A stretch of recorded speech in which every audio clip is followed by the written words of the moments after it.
Shortland Street.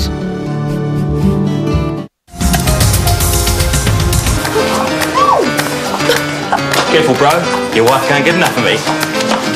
If you had the hots for Sarah, you should have just said. What? Well, that argy-bargy and ED is because you're into her, right? Alice, there is only one woman keeping me awake at night.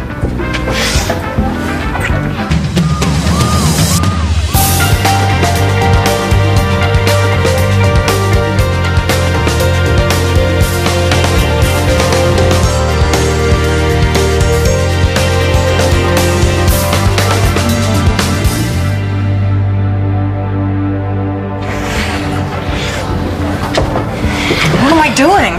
The right thing. No, I love Craig. He's not here. I can't. This can't happen. Alice, it should have happened a long time ago when we first met. It didn't. I never forgot you. Wait, I'll take you. no. Alice, this could be our last chance. Oh, sorry.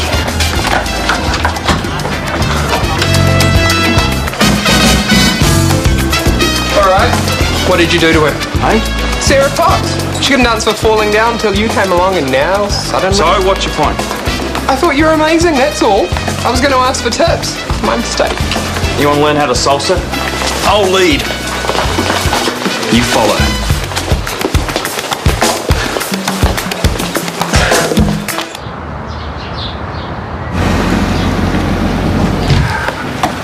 Morning. Hi. They're beautiful. What's the occasion? You tell me. They're for you. I'm just the messenger.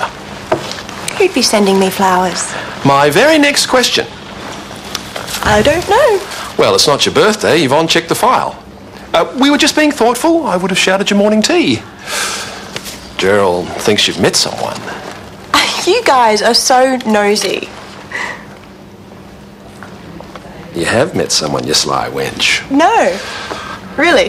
The card's unsigned. What's it say? For being you, have a wonderful day. Come on, you must know who it is. I don't. You must! I don't! Come on, red roses, romantic card. Who is it? I better get a vase. Look, if you really didn't know, you'd be curious, just like I'm curious. Maybe I like having a secret admirer. You're a dark horse, Adamson.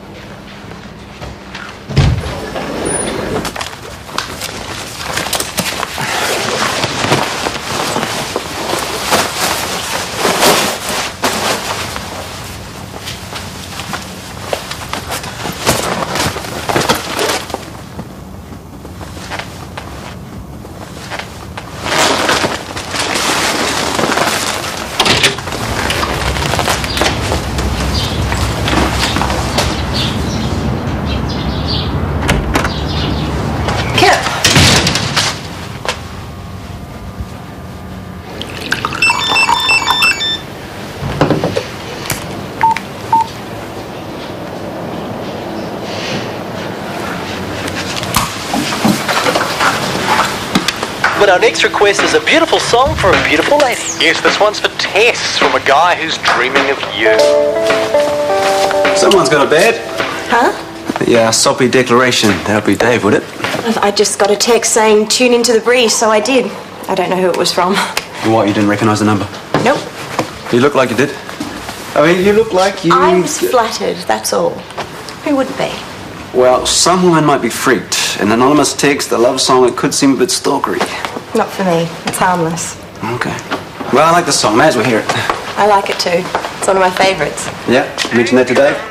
No, I suppose I might have. And he remembered. Says a lot, Tess. Before you go all mushy on this, I'm not saying it was Dave. I don't know who it was from. List the other contenders. You guys! What? Nothing. Now shut up. I'm trying to listen to the song. You're going to see him tonight. I bet you.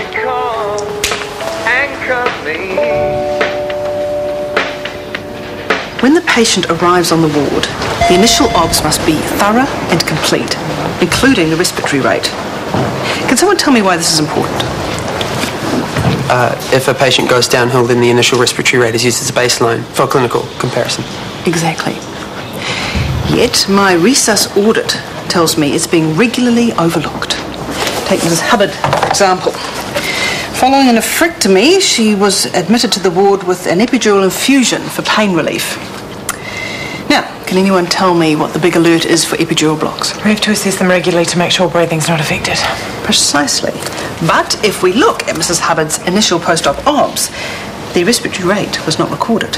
I forgot to write it down, okay? But I checked it and it was fine. But that's my point, Tanya.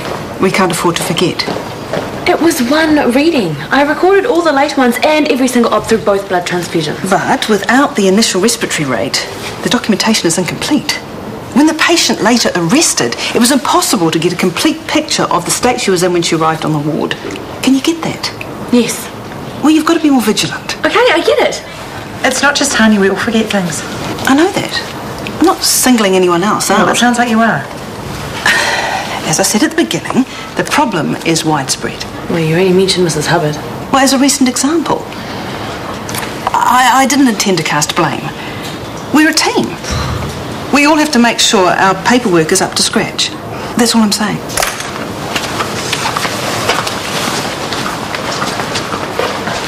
Baby, what's for lunch? Something hot and spicy? Oh, don't you start. I've had it up to here with salsa jokes, all right? Well, you're lucky because all I've been getting is worried looks in case you and Kip have been... Oh, what? I can't stand the man. That's not what the people saw last night. He wound me up deliberately. I wanted to stomp on his neck. The floor was the next best thing.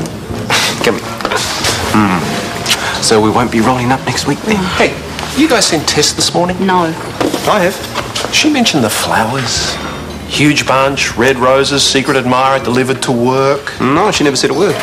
Mind you, she was a bit busy. There was a love song playing on the breeze especially for her. You're kidding. Anchor me, you know it?